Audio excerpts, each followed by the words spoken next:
My initial look at Rising Star wasn't very positive, but there's been enough community pushback that I decided I need to give it a second look, and I may have found some things that have changed my mind, so stay tuned.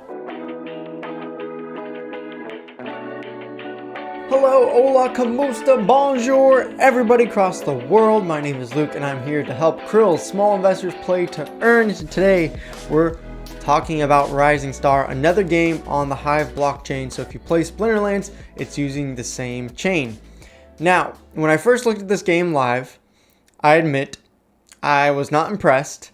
I said I didn't like the look of the game. You know, I've come from, Wax blockchain where I was just, endlessly clicking on the alien worlds and coal blocks and a lot of idle games, and I gave up the Wax blockchain because of this, because I was kind of bored of it.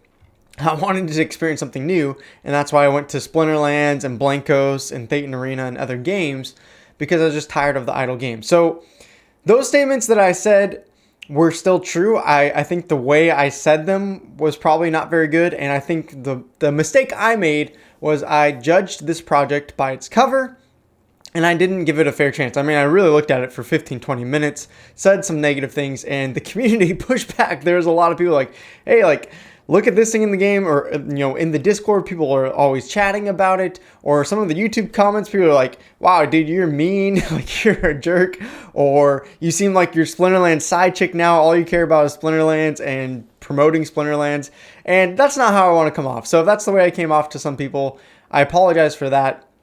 Again, I'm just not into idle games. That's not my love. I want to be active in a game, just clicking, start mission, coming back 5 minutes later.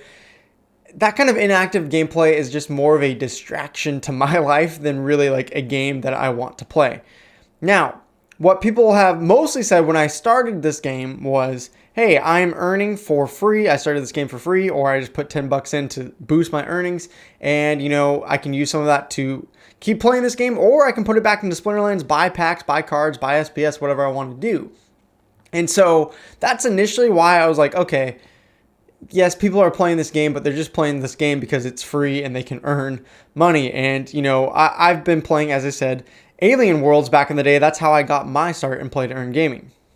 Now, one thing I learned from Alien Worlds was this game was fun, and we were all into the strategy and trying to figure out which tools are going to give us the most rewards or NFTs. Should I go for TLM, their token?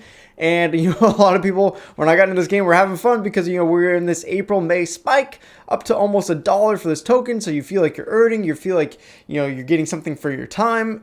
And then, it tanks to nothing because everyone was just playing this game to essentially extract value. And once we hit a bear market, this token really crashed. Obviously there's points where this token made a comeback, but it's come back down again. So the argument I continue to hear of, well, I'm making more money in Rising Star than I am in Splinterlands with no investment, might be true for now, but I don't think that's a good reason to call a game or a project good, because a token price can change, and if people aren't reinvesting that back into the game and actually enjoy the game, that probably won't last forever. Now, if people tell me, hey, I'm making more in Rising Star and I actually really enjoy the gameplay, great, that's awesome. You can have a different opinion than me. I might not enjoy an idle clicker, but maybe you do. And if you are earning and enjoying your time at the same time, you're not looking at it as like a boring grind or something that I have to do on the side of another task as a distraction, awesome. Like, I cheer that on. Like, I'm all about playing to earn and also finding games that we can enjoy. All right, so now let's go talk about the positives, because I've kind of explained, some of my thoughts before, and some of those thoughts are still similar, even though maybe I could have phrased them better as I said them in the beginning, and I, again, apologize for that. But let's talk about some of the positive things that I have enjoyed, or things that I am intrigued by, at least, now that I've played this game for the last week. You can see I've made 2,000 star bits with no investment, just kind of casually playing on the side. Haven't put money in it to really boost my account to get it going. I'm level 8, and I think 2,000 star bits is about 50 cents. So it's not like I've made a ton here, but you can see, it's pretty easy. All you have to do is click on The mission, you get, if you don't play this game, you get fans randomly, drunk fans that are temporary fans, which allows you to unlock higher missions so you can get more star bits.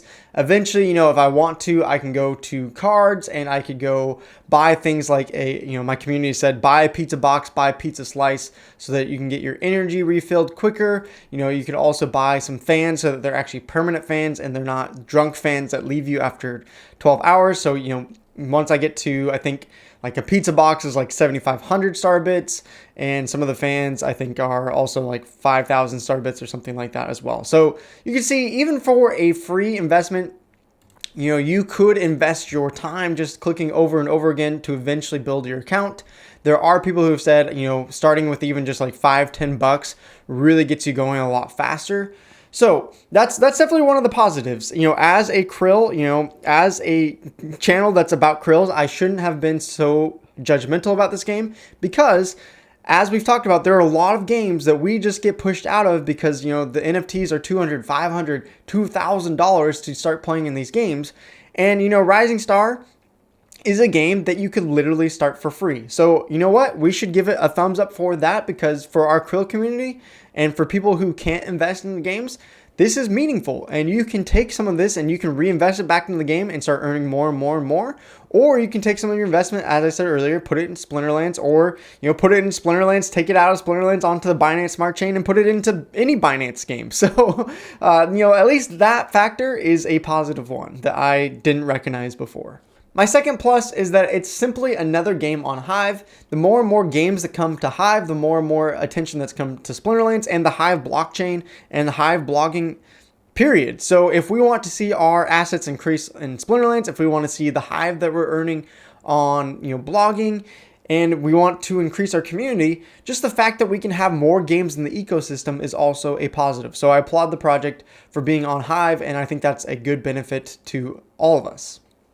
Thirdly, this game actually has a strong community, which is why I think some of the pushback I got from some of my negative comments is because there is, over 1,000 people in the Discord. There's lots of streamers active in this game. There seems to be a community that actually cares about this project. And, one of the things that's undervalued in games is that, if you have friends, if you're making a good community within a game, even if it's an idle clicker, if you have a strong community around you, that's enough reason for people to invest more into a game and to keep coming back around it. So the fact that they're building a community, they're bringing cards into this game that are based off of different streamers and musicians and stuff like that. So they're trying to make it fun and really bring people into this game and create a community. So that's one thing that I didn't evaluate when I was first making my comments about this game, that now doing a deeper dive into it, there is a strong community backing behind it, and that is also a plus for this game.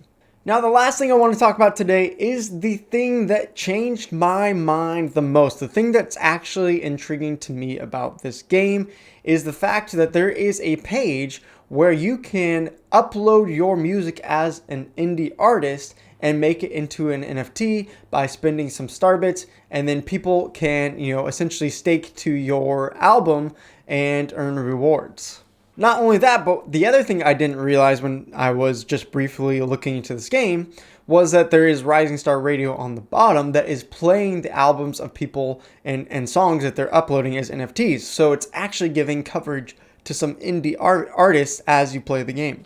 Now, as a casual musician myself, this is really intriguing because one of the hardest things as an indie artist is, of course, the market is flooded with so much music on Spotify, Apple Music, YouTube, all those things, that it's hard to get your name out there. And so if they can integrate more of this game to actually be centered around the artists themselves, that is what is intriguing to me. To me, I don't really care about the idle clicker gameplay, as I've said before, but if they can make this really about a game, where they have, as they're showing here, NFT sales, and you can upvote the top songs, and there's different charts, and somehow the game integrates more and more and more with the actual indie artists. They're already doing streams of some of these songs. Can they do potential streams of getting the artists on there and playing a song for everybody live? Or you can pay some of your star bits to get into a VIP concert that is live streamed to their channel for only people that are paying this amount of star bits. Or if you pay this amount of Star Pro, then you get a VIP pass, and you can actually go hang out with the band in a Zoom call and get to know them and interact with them. I don't know if those types of things are what this project is going to do. I kind of want to see if we can get Rising Star team in an interview and ask them some of the future features. But that to me is the way more interesting thing about this project. And if they really focus on that, I think it can be pretty dang successful, because not only is gaming a worldwide language, everyone is pretty much a gamer in the millennial generation and Gen Z now. Probably like 80-90% of people are gamers. 95% of people are, really into music. And so those are some of the largest communities in the world. And if they can keep bridging those gaps and make the game more centered around the musicians, I think that would be really cool. Now, I will say, of course, they are indie artists and they're not filtered very well. So some of the time when the songs come on, just to be honest, I can't judge too harshly because I'm not the best singer myself. But there are some songs out there that are a little bit rough recorded, or sometimes people are singing off key. So sometimes, I do end up hitting that skip button. So I would like to see, more and more integration of is there places we can upvote artists and specific songs? Maybe there's like a premium radio station that you can pay like 100 star bits a week to listen to this premium radio station that only has artists that are upvoted at like a 90% rate or something like that, and then all those profits are shared with the artists. I don't know, if they can just make more integration and reward artists for doing really well on the platform, I think that would be a really cool thing, and that would make me really interested in this project and to see how it develops.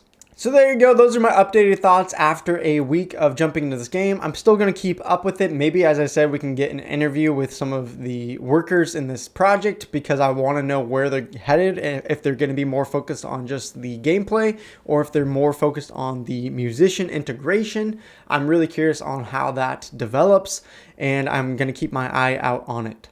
So to conclude, I'm still not a huge fan of the gameplay, but the music part of it is really cool, and I hope to see more and more of that being the highlight of this project. And I am also happy for my community that people can get into this game for free, and also the fact that it's on the Hive blockchain is another plus. So those are just my thoughts. What are your thoughts? Leave them in the comments or join our Discord and let's talk about it there. For now, peace out, Palalam, adios.